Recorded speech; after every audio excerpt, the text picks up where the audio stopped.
And I remember his voice with such authority as he'd call my name. Ilyasah, he'd say.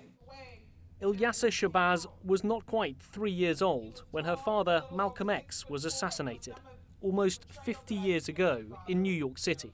We are African, and we happen to be in America. Today, the human rights activist is considered to be one of the most influential Americans of the 20th century. Malcolm, on your trip abroad, He's widely credited with helping give African Americans an equal standing in society, fighting alongside Dr. Martin Luther King in the 1950s and 60s civil rights struggle. People often ask me what it's like to be a daughter of Malcolm X. I was raised with my 5 sisters, understanding the importance of my identity, the importance of education and history, the importance of humanity, that I am my brother and sister's keeper, proud to be of African ancestry.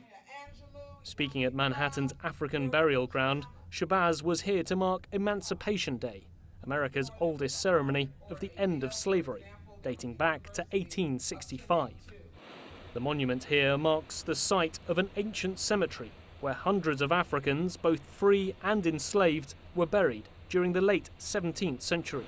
This burial ground, rediscovered in 1991, was turned into the first national monument dedicated to Africans who lived and died in New York.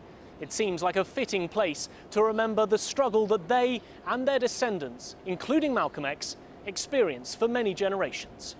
The burial ground and the history that came out with it forced New York City to rewrite its history. New York City was known as a place where there wasn't slavery and there weren't bad events, and when the history started coming out, all the books, the history books in New York City had to be written, and people really had to rethink what went on here, and some really ugly things came out. Shabazz acknowledges that America has changed greatly since her father's death, including electing its first black president.